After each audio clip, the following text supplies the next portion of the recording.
Hey folks, welcome back. I wanted to share a little bit about my trip to Bhutan, but I will acknowledge that I am a sewing channel, crafting channel, making channel, and not really a travel channel. So in order to keep it kind of on topic, I wanted to share with you a couple of the textile industry things that I learned about Bhutan, and probably one of my new favorite pieces of clothing. 3 years ago, when I signed up for this trip to Bhutan, I really didn't know anything about it. I don't know if I could have found it on a map, to be honest. And I had actually kind of had thoughts of touring India, but I don't know. Something kept pushing me towards something a little bit different. And boy, am I glad that I signed up for this trip, because Bhutan is unlike anything that I have ever seen before.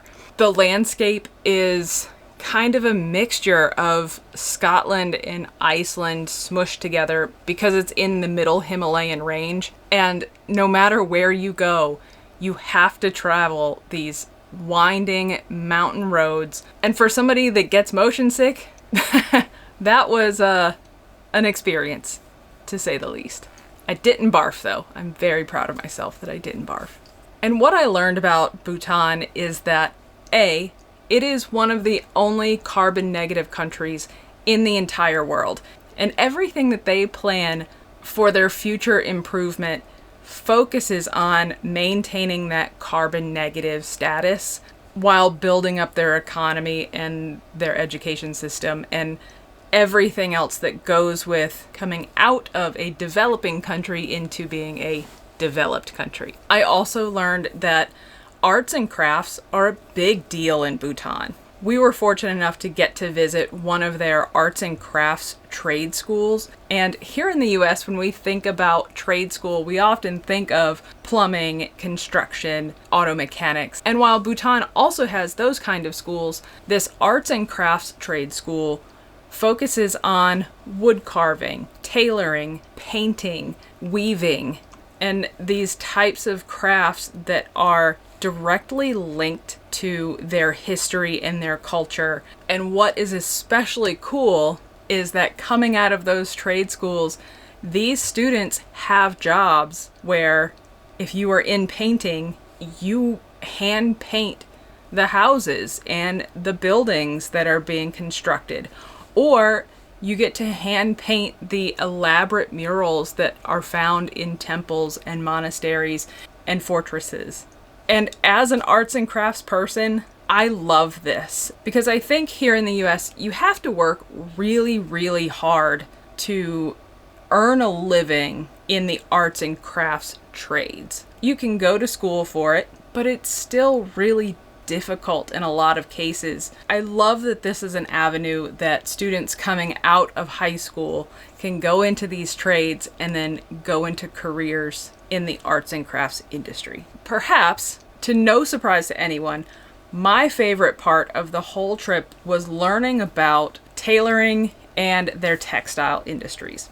In order to maintain connection to their history and their heritage, one thing that the government and the monarchy did was basically put in place this national workwear uniform. They're going to be wearing these very traditional pieces that are made by the Bhutanese. For men, you will see them wearing something called a go, and this is a belted robe that our tour guide joked had the biggest pocket ever. So they put all of their phones and things in the front of their go. I had to laugh to myself that even wearing robes, men still get better pockets than women. And the women wear something called a kira. Now a kira is a wrap skirt and a jacket, and that's what they wear when they work or when they go to school. For both men and women, you will also find that these goes and kiras are most likely made out of very similar fabrics. There's a lot of plaids, there is a lot of reds, there's a lot of stripes. Now, historically, these fabrics were woven in Bhutan, but because of modernization, those fabrics are now woven in India and delivered to Bhutan. At the Arts and Crafts Trade School, you are able to purchase, as a visitor, pieces that the students have been working on. You have to kind of realize that they produce a lot of practice materials So there's no way that all of these students are going to go home and tape these elaborate paintings to their refrigerators.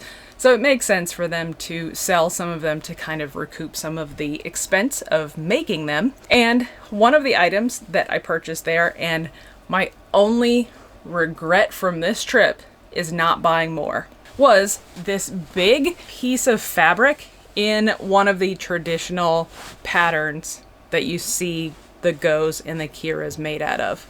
And it is this really lovely autumn colored plaid stripe type pattern. I'm not real sure what they were making with it. It does have some ribboning on the inside, so I'm not sure if they were going to make a Go out of this. I'm not sure if they were going to make a Kira out of this, but it does have this on the inside. I'm not real sure what I'm going to do with it. I spent about $10 on it, and I know for a fact that it is multiple yards. It is a big piece of fabric. I was too worried about having to drag it all over Bhutan in my suitcase, but now that I'm home, I am regretting not buying more of the fabric that they had available, because that was the best place to buy it. If you go to Bhutan and you go to the arts trade school and you love fabric, buy it there, because you probably won't find it for a better price anywhere else. The reason why I picked this particular color scheme was that I'm gonna make like fall-esque kind of skirt, but I think I've got enough where I can make a couple of things. And I am super excited about it. Students at the trade school could also focus on traditional weaving on a loom. You might be wondering how in the world you could ever make a living weaving things on a loom, because it does take so much time. But once we got done at the trade school, a few days later, when we were in eastern Bhutan, we visited a woman, and you can find her Instagram over here. So please go follow her, because she is so creative. Her family for generations has been weaving goods out of wool, specifically yak wool. Yaks are a thing in Bhutan. We didn't get to see any because they were in the higher Himalayan range. That was like a little bit of a disappointment. This was the closest that we came to seeing a yak.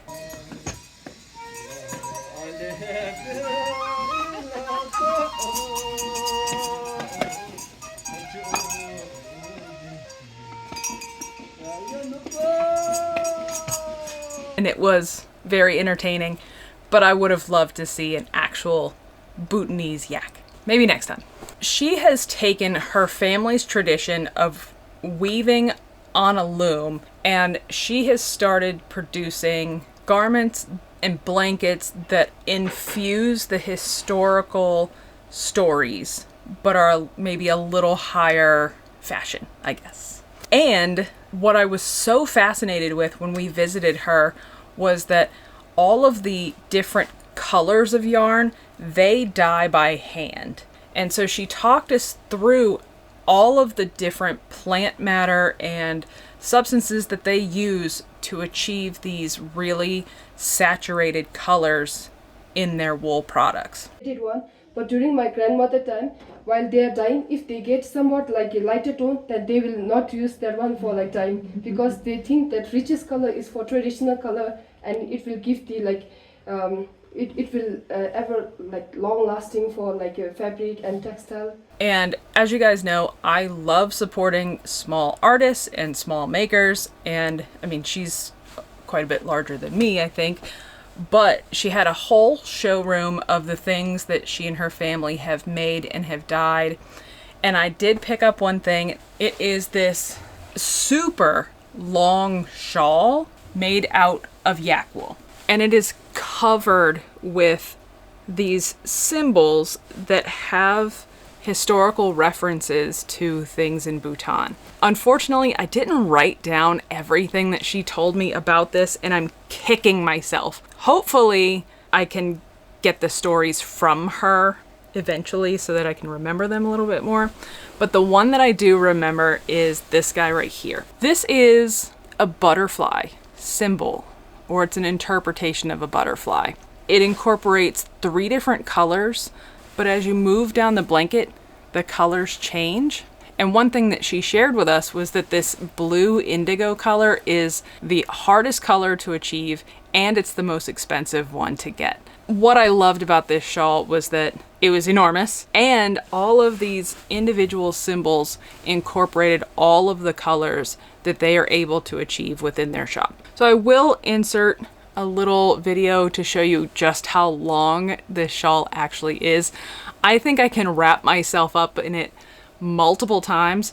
I will also say that I did this when it was like 96 degrees outside, so you're welcome, because it was so sweaty. But when winter comes, I will be the one laughing because I will be toasty warm in my little shawl here, big shawl. So if you get a chance, head on over to her Instagram page and check out the things that she makes. She said she is going to have a show in France, I think, come September. As I maybe get more information about that, I will probably share it over on my Instagram.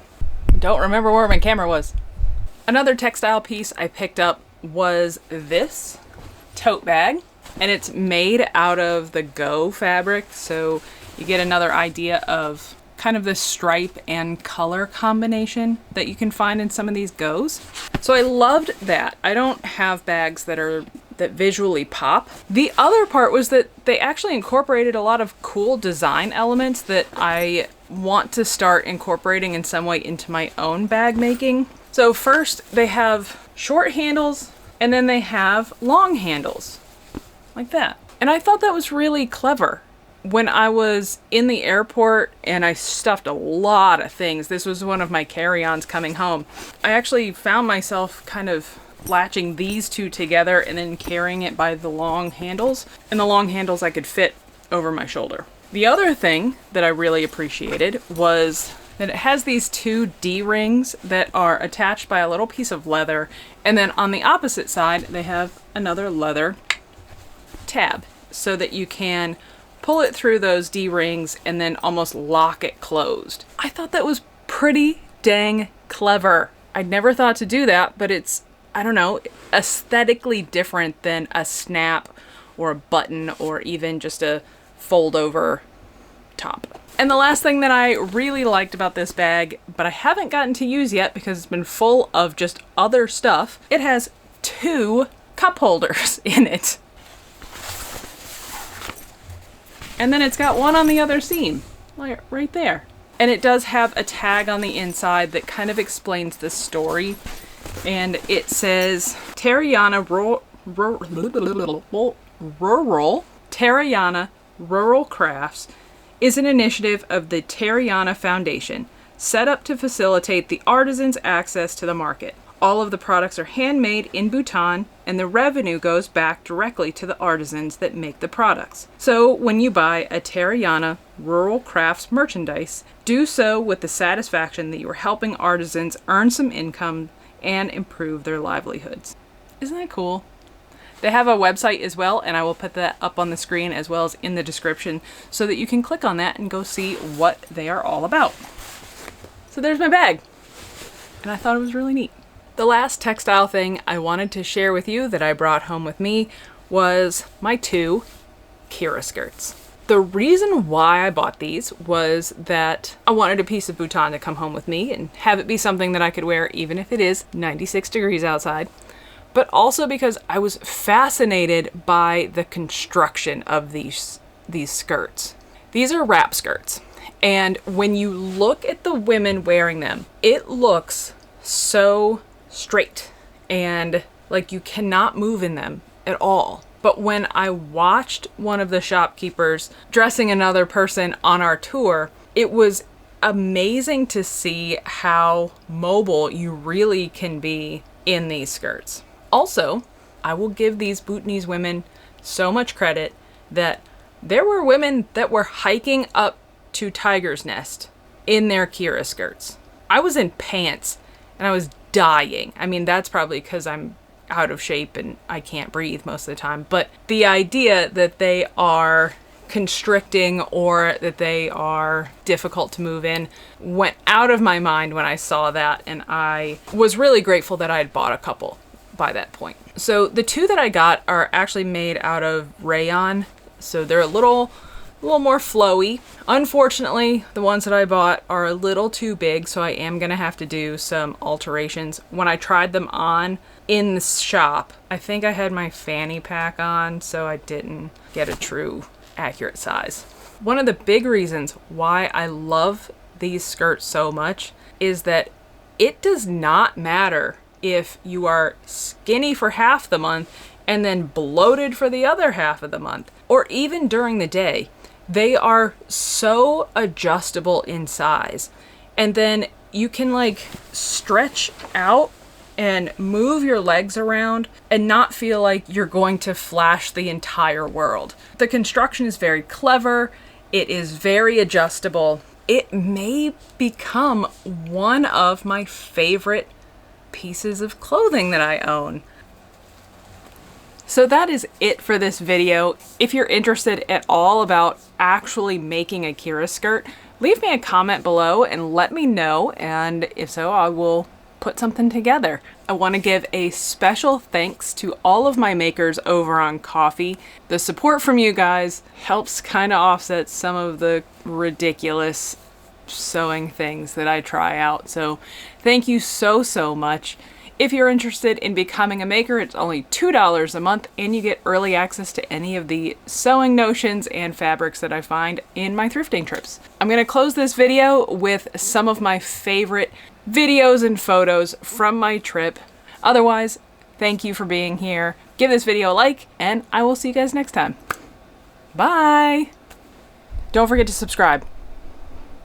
Do it.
goodness. He's just so happy. Oh,